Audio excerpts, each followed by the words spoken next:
Welcome, everyone, to another episode of the Revenue Throughput Podcast. This is Jose Palomino, your host. And today we're going to be talking to Kevin Weber, CEO and founder of Right Stuff Equipment. And he has the right stuff, and he's going to talk to us about what it takes as an entrepreneur owner of a heavy manufacturing business, what it takes to keep your head on a swivel, to look for opportunities even in difficult times, and how to actually go about the steps necessary to grow and keep growing your business. So listen carefully as we welcome Kevin Weber to our podcast. Well, welcome, Kevin, to the Revenue Throughput Podcast. Thank you very much. Well, Kevin, the opportunity to talk to you. Yeah, absolutely. Kevin, you're obviously CEO and founder of Right Stuff Equipment, and we'll talk about that in a little bit. But as an owner, I always like to find out, how'd you come about starting your business? What led you to saying, you know what, this is the day? I'd been with a milling company for about 20 years in the Midwest. I wanted to get out to the Western US. Took on a job running a business for a British company. We were a manufacturer of food products. And when we would buy equipment out here in Colorado, we would buy it through rep groups. And as soon as there was a problem with the equipment, the reps were not there to support it. You had to go back to the manufacturing company. And so in some of the states out here, it's being a little bit of like being on an island. And so I didn't really like that model, but there wasn't another viable model that worked. We sold that business for the Brits. And so when we did, I decided to start an equipment company. I wanted to stay in Colorado. So the idea was there was a better way to do it. We started out really as a rep company with a number of OEMs that we were representing. And then we were going to help our customers with line layouts, startup service, and support after the sale, which is different than what most of the other rep companies do. So today we've grown over the years. We've had customers ask us to do additional things. Today we are a machinery manufacturer because we bought a few small companies that were machinery manufacturers. We're looking for more. We're an automation company and we're an integration company, as well as representing a number of OEM partners. So we tie all those things together in our shop. We have our own fabrication facility. And so the businesses continue to grow as we find opportunities in the market that need to be filled, and we build the capability sets to fill them. Wow. So it starts from your experience in the market of what's missing, what's not happening here for you as a Right. buyer, and you decide to build a better mousetrap. That was the idea. Unfortunately, I started it just before the recession and thought about folding up the tent a few times in 2009. But then 2010 came out and you could feel the market starting to come back, and we've been growing ever since. COVID took a little bit of a dip, but we're having a great year this year. Wow. Well, first of all, congratulations on that. Anytime I talk to a business owner that says they've come out of the COVID lull, and some didn't hit it at all, they actually said they actually did very well that year for a variety of reasons. It depends on the industry. Yeah, But exactly. good for you that you've come out that side. So here you go from an idea, right? I'm seeing something's missing in the market. I'm going to start out, like you said, you started out as maybe a better rep firm. You start adding capabilities. I'm just curious, Kevin, how much of that did you actually start sketching out the 5-year plan, or how much of it was just always organically responding to the opportunities the market was putting in front of you? It's a combination of both. You're listening to people in the marketplace. If somebody comes out with an outrageous idea, you don't necessarily take it for as something that you want to pursue. But if you hear the same message being repeated over and over, that we could use help doing this or something like this, you start to realize that there's a market need, and you start to put that in your plan. I look at a 3-year horizon. I can't see 5 years. Okay. I think it's really difficult to see that far out when you're really trying to accelerate growth. So each year we've got a 1-year plan on the things that are the risk and the opportunities for us, and we try to obtain the resources that we need, whether that's equipment, property, people, money, financing, in order to be able to go after those opportunities. And we don't get them all right. If we find that we're off on something that doesn't really look like it's going to pan out, we try to cut that decision quickly and then go after the things that look like they've got solid foundation under them. And we've been pretty successful with that approach. Well, now there's an interesting word here, of course, Kevin, the we word, right? So you're building a team, you bring people on board.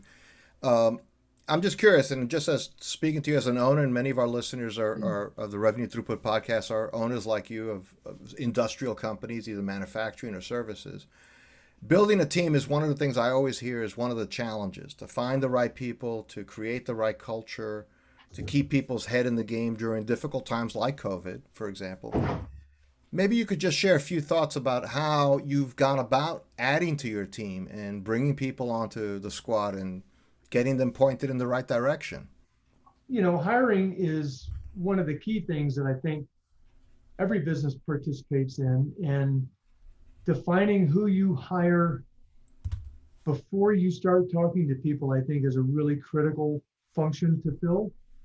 Understanding what that job description is going to look like, understanding what the skill sets are going to be necessary in order to fill that job properly. I usually take the front end of all of our hires and have a phone interview first, just to get a sense of, is that person a fit in the organization and the culture that we've got?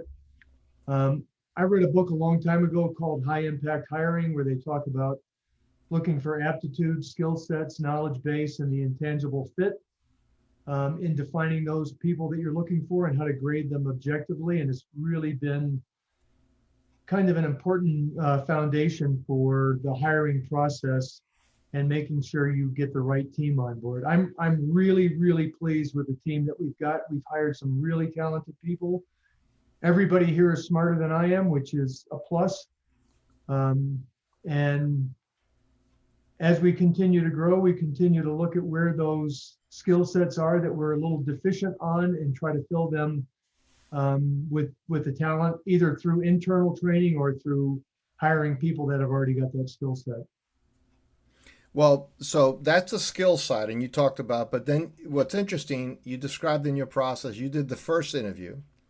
So I've often talked to, organizations, the idea is, well, I'll let them go through the filter of all my people before I get in. And usually the CEO is the last person they get to shake hands with before they get hired on. So could you just comment on why you turned that around? Because that seems a little different, and it's obviously worked for you. So I guess the thought is don't waste the CEO's time on somebody, but you'd rather start off on that end. Yeah, because I think who we hire is critical to whether or not we're going to be successful. And the process that we've got here is I start with the phones. I look at the resumes. Those people that meet the criterion that we're looking for and who do well in that initial interview, I then shorten that list and bring them into the people that they need to talk to, whether it's on the operations, engineering, or administrative side.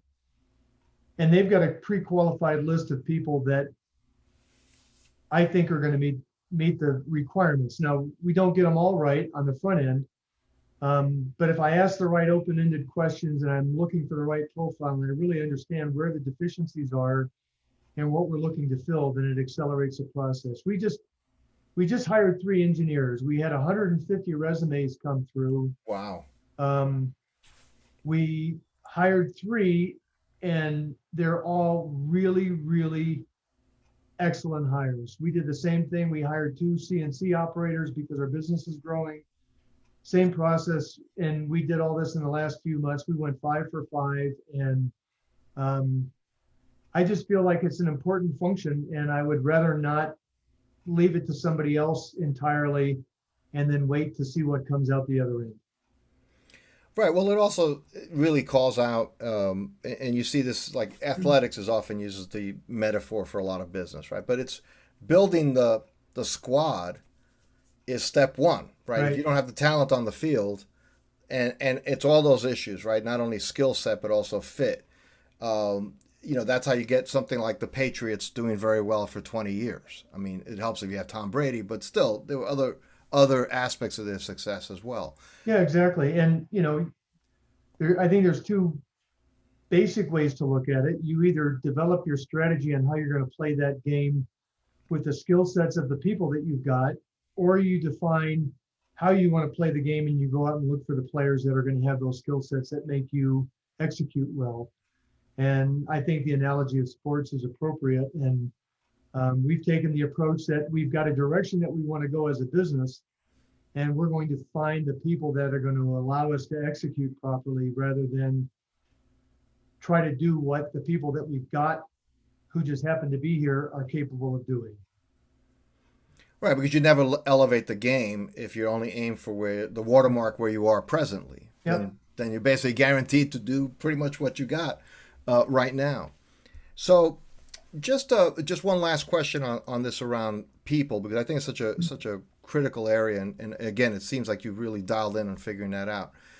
To what degree does a company, in your opinion, have to very overtly talk about their values and their code of ethics and things like that? Or how much of that should just be organic, like, hey, if we did it right, people will pass it along, as they're here? How much has to be the plaque on the wall, so to speak, or the big onboarding talk, and how much of that is it just should happen? I think it's some of both, but I think if you don't talk about it and you don't inform the people who work at your company what the values are, it won't be eminently clear. So we talk about those things. We have a morning meeting every day about what's happening that day and if priorities have shifted and somebody has to go do something different than what was on the weekly schedule.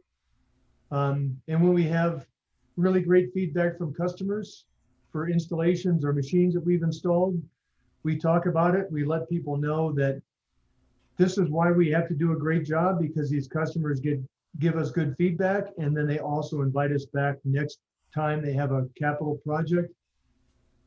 So I think it's critical to communicate from the top that there's a certain culture that's ingrained in the company. I mean, for us, it's very important to be ethical. It's important to be fair. It's important to be honest with people. If there's going to be delays on machinery, we want to let them know up front. We want to treat them in a way that they're going to say, we had a great experience with your company, and next time we have a project, we're going to invite you back. So I think the communication is important, that people understand that. And if you just rely on osmotic pressure to spread it, I think you're going to miss opportunities for everybody to get the message.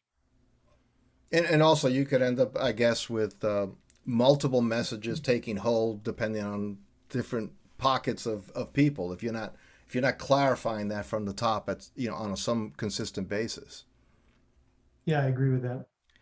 Now, when you deal with customers, right? So you sell, obviously, like you mentioned, it's capital equipment. These are big things. I'm assuming mostly sold to pretty big companies. Our target companies are anywhere from 200 million really in revenue on the top end down to, we try not to deal with too many startups. They can be a real burden.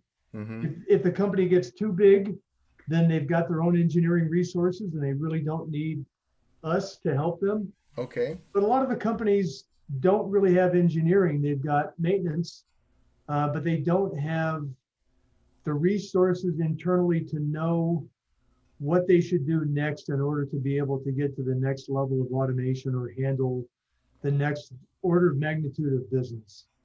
And so we can help them fast track that process by understanding in depth, where do they want to go? What do they see happening with their business? And then we can help them define, this is how you do the constraint analysis to be able to debottleneck what you've got to get the capacity out of your existing system, or to look at where can automation help you achieve those goals in the most efficient way possible. One of the challenges right now is companies are having a hard time getting people to come back on the manufacturing floor. I hear every single day from somebody, hey, you need to help me with automation because I can't get people to come back to work. So COVID forced a lot of people out of work. I think a lot of the benefits that have been available have given people the luxury of taking more time before they come back to work. And so there's been a mismatch between what the workforce wants to do, perhaps, and what the manufacturing industry is really looking for. And so there's a shortage of people to do the type of work that needs to get done, even while there's an abundance of people that are still unemployed. It's a bit of a mismatch right now. And I think there's friction between what the demands are and what the available workforce is capable of doing. And, not to go too far off the rails, but we're seeing this all the time because we're doing automation. And the person that you want to run your machinery and push buttons and work through the HMI, the human machine interface, is different than the person that you are looking for to do a repetitive motion in the manufacturing process. And so there's a lot going on right now in the manufacturing industry that's making it difficult for our customers to run efficiently and know how to get to the next level if they haven't done it already. Wow. So that's what's interesting about that, Kevin, is you highlighted that your target market is not it's not the biggest companies, right? So No. you're topping in at about 200 million. So it's a substantial business, but that's the middle market. And what you called out is because the things you have specialty in, that segment of the market appreciates it. If you Right. go too far upstream, and I've seen this with other small manufacturers, especially contract manufacturers that I've worked with over the years, they aim for like, the Caterpillars, the John Deeres, those big companies. And then later they say, we do a lot of business with them, but they're constantly squeezing us on margin.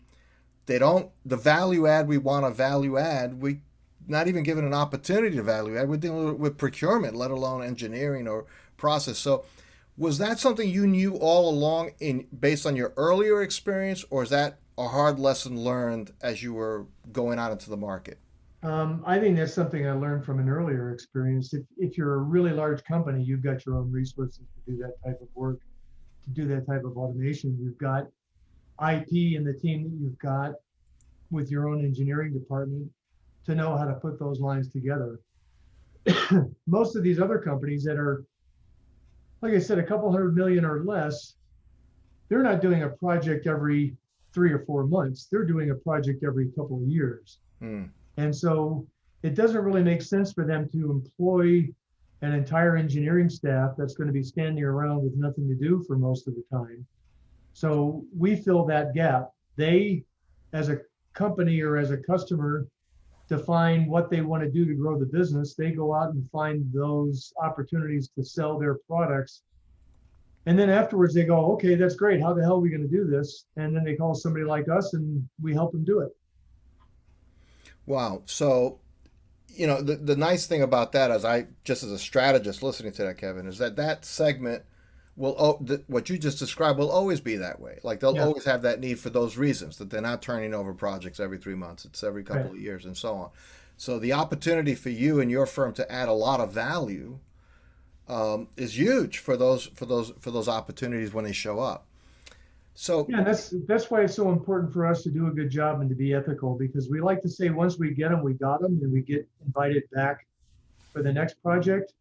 It also reduces your customer acquisition cost. If mhm. you've got people that are calling you back, it's a lot less expensive to go to deal with that business. It's almost like building an annuity base than to constantly be going out and looking for the next one and done opportunity. And there are a lot of equipment companies that have the one and done mentality. Anybody can look good on a website. Mhm. But it's been important for us to really take care of customers, even if it's going to cost me extra money. I want to make sure that they're happy with the project. Were there any, and I'm not looking for names, of course, but just any examples of companies that were in your customer base that were struggling during COVID that you were able to step up and maybe help them in some like above the rim kind of way? Um, that's really interesting, so a lot of what we do is on the consumable side, meaning food, beverage, dietary Mm. supplements, things like that. Early on, we talked about some companies did really well through COVID and some companies just got decimated by COVID. The companies that got decimated, if they didn't find a way to quote unquote pivot and do something different with their business, if you were on the food side, the food service side of the business, so you were, in effect, running a restaurant, it was really difficult for those operators to hang on. If you were in the CPG side, if you were making products that were food products going through the retail store, well, everybody's still going to eat. And so that side of the market did really well. The people that were making consumer packaged goods did very, very well through COVID. For us, it wasn't so much an area where we were helping people survive the COVID downturn. It was helping the people that were getting the big boost from COVID to be able to meet the needs that they had because of the increased orders and the long lead time on getting automation in place. And so we could help companies with constraint analysis and debottlenecking some of the places that they've got constraints in their process today. But for the people that were just getting decimated, it's a tough thing to watch. Fortunately, most of our customers are on the CPG side than on the food service side. So we weren't seeing a lot of our customers in distress. Well, good. I mean, that's obviously you want to see. I always like to hear the good news as well, and my heart goes out to those people that were in businesses that, candidly, there was, they had no power to stop the rolling down the hill. It's like rolling down the hill, and all of a sudden you're picking up momentum. It's not a good thing. Yeah. Well, as we look at better days ahead, and as we coming to the end of our time here, Kevin, I really appreciate just you sharing your insights and your experiences here. If you had just any thought that comes to mind, a number one tip to talking to fellow business owners about your journey as a business owner, just something that you think, hey, if you're an owner of a business, here's a number one tip for you. What might that be that you would share? Something that comes to mind. I would say stay current on technology. It's changing so fast. Opportunities come and go pretty quick. Markets are developing quickly. Stay current on where the opportunities are, and then also stay current on where those technological advances are taking place that will help you run your business better if you're a manufacturer, because these things are happening all the time. Our engineering guys are constantly seeing new ways in which they can wire machines or build machines more effectively. And so if we don't do that, then our machines become dinosaurs. So we've got to stay current, both in terms of where the opportunities are for our customers and where the opportunities are for us as a manufacturer. I would also, other things that I would say, lessons learned that we've gone through are, focus on your SOPs and your process flow diagrams. Try to get your processes defined so that you do things in a similar way or the same way on a repetitive basis. Document that in your process flow diagrams. Train your people. Training is, I think, really key. And then try to stay calm in the process while the chaos surrounds you.